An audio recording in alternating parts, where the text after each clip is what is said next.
राजनीति में बहुत सारे मिथक होते हैं। गंगोत्री विधानसभा से जिस भी दल का विधायक निर्वाचित होता है उसी दल की सरकार बनती है। इसी मिथक पर एक अपनी कीमत लगाते हुए आम आदमी पार्टी ने अपने मुख्यमंत्री के फेस को गंगोत्री से उतार दिया। हमारे देश में कोई कितना भी कह ले, कोई कितनी भी कसम धर्म खाए, लेकिन जाति, धर्म और संप्रदाय, इनका असर चुनाव में जरूर देखने को मिलता है। राजनीति में बहुत सारे मिथक होते हैं और जानकार और आत्मविश्वास से लबरेज लोग कहते हैं कि मिथक टूटने के लिए होते हैं, लेकिन कुछ मिथक ऐसे होते हैं जो सालों साल, दशकों दशक चलते हैं, टूटते नहीं। अब वो अगले कितने दशक बाद या एक शतक बाद टूटेंगे, उसे देखने के लिए कौन रहेगा कौन नहीं रहेगा, इसकी कोई गारंटी नहीं है। जब भी हम मूल्यांकन करते हैं, जब भी हम कोई विश्लेषण करते हैं, तो हम जब से हम देखते आ रहे हैं या जब से अतीत की या इतिहास की या लोकतांत्रिक इतिहास की हमें जानकारी है, तब से हम उसका विश्लेषण करते हैं, क्योंकि भविष्य के गर्भ में क्या छुपा है किसी को नहीं पता। और एक मिथक उत्तराखंड में ये है कि गंगोत्री विधानसभा से जिस भी दल का विधायक निर्वाचित होता है उसी दल की सरकार बनती है। और ये आज से नहीं, ये आज भारत के आज़ाद होने के बाद उत्तर प्रदेश में जब विधानसभा चुनाव शुरू हुए तब से आज तक ये मिथक बना हुआ है, ये टूटा नहीं है। और वो उत्तर प्रदेश के ज़माने में किसी भी दल की सरकार रही हो, लेकिन उसी दल की सरकार रही जब जिस भी दल का गंगोत्री से विधायक निर्वाचित हुआ। अब उत्तराखंड हुआ तो उत्तराखंड बनने के बाद भी वो मिथक जारी रहा, और उस मिथक को जारी राजनीति में ये मान लिया गया कि गंगोत्री पर सभी दलों का फोकस हो गया कि गंगोत्री से कोई भी एक मजबूत कैंडिडेट हमें लड़ाना चाहिए ताकि हमारी सरकार बन सके। राजनेता लोग उस नज़रिए से भी इस बात को सोचने लगे। अभी जो हाल में सरकार है भारतीय जनता पार्टी की, इसके गोपाल सिंह रावत वहाँ से विधायक चुनकर आए थे भारतीय जनता पार्टी के, भाजपा की सरकार बनी। उससे पहले कांग्रेस के विजयपाल सजवाण थे तो कांग्रेस की सरकार थी। अगर पिछले 4 विधानसभा चुनाव उत्तराखंड के देखें तो जिस भी दल का, भाजपा या कांग्रेस, जिस भी दल का गंगोत्री से विधायक चुना गया, विधायक निर्वाचित हुआ, उसी दल की यहाँ सरकार बनी। और शायद इसी मिथक का दम भरते हुए या इसी मिथक पर एक अपनी कीमत लगाते हुए आम आदमी पार्टी ने अपने मुख्यमंत्री के फेस को गंगोत्री से उतार दिया है। कल दिल्ली के उप मुख्यमंत्री मनीष सिसोदिया यहाँ आए थे और उन्होंने गंगोत्री में और उत्तरकाशी में रोड शो किया और उन्होंने कर्नल कोठियाल के नाम की घोषणा की कि वो आम आदमी पार्टी के प्रत्याशी होंगे गंगोत्री से। इससे दोनों दलों में हलचल मच गई है। भाजपा और कांग्रेस दोनों में बेचैनी कल से देखी जा रही है। लेकिन खास बात यह है कि आम आदमी पार्टी ने जो दांव चला है, अब देखना यही है कि इसका मिथक टूटने वाला है या आम आदमी पार्टी वहाँ खेत रहने वाली है। अगर कर्नल कोठियाल वहाँ से जीत जाते हैं और सरकार नहीं बनती तो मिथक टूट जाएगा, और अगर कर्नल कोठियाल वहाँ से चुने जाते हैं और सरकार बन जाती है तो मिथक बरकरार रहेगा।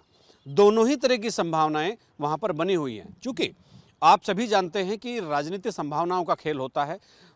पब्लिक के दिमाग में थोड़ी बहुत प्रतिक्रिया वोटों का बहुत बड़ा परसेंटेज इधर से उधर कर देती है, लेकिन आम आदमी पार्टी का ये एक बड़ा दांव है। उन्होंने अपने चीफ मिनिस्टर फेस को ही वहाँ उतार दिया, जबकि आम आदमी पार्टी पहली बार यहाँ पर चुनाव लड़ने आ रही है।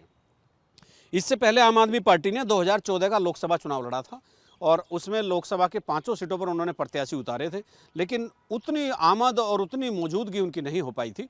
लेकिन फिर भी 25-25, 30-30 हज़ार वोट वो सब लेकर गए थे।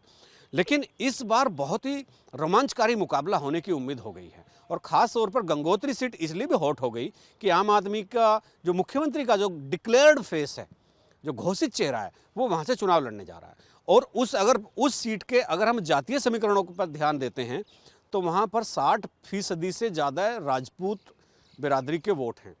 आज तक वहाँ से जितने भी विधायक चुने गए हैं वो सब राजपूत बिरादरी के हैं, और कर्नल कोठियाल ब्राह्मण हैं। अब ये भी एक चीज़ होने वाली है कि क्या वहाँ की जनता, क्षेत्र की जनता जात पात से ऊपर उठकर कर्नल कोठियाल जैसे चेहरे पर दांव लगाती है, उसको वोट करती है, उसको जिताती है कि नहीं। क्योंकि हमारे देश में कोई कितना भी कह ले, कोई कितनी भी कसम धर्म खाए, लेकिन जाति, धर्म और संप्रदाय, इनका असर चुनाव में जरूर देखने को मिलता है।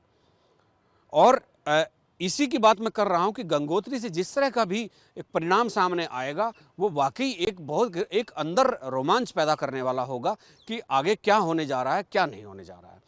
ऐसा ही एक मिथक बुलंदशहर सीट का भी था। ये उत्तर प्रदेश की एक बुलंदशहर लोकसभा सीट है। आज़ादी के बाद से वहाँ से भारतीय जनता पार्टी का कोई सांसद नहीं जीता था, लेकिन जो थोड़े बहादुर किस्म के लोग होते हैं वो मिथक तोड़ने के लिए आगे आते हैं।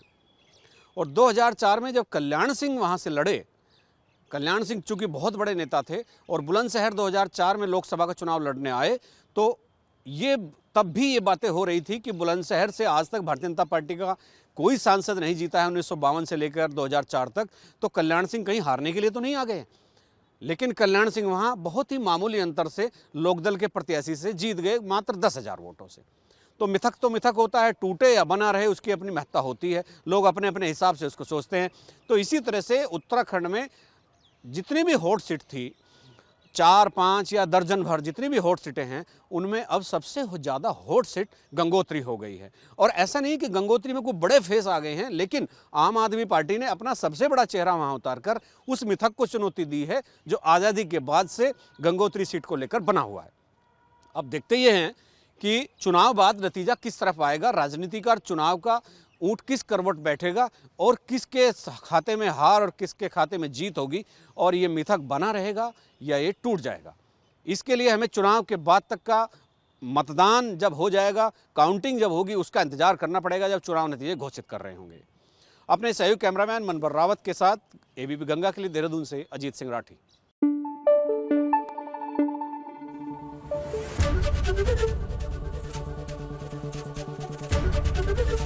एबीपी गंगा, खबर आपकी, जुबान आपकी।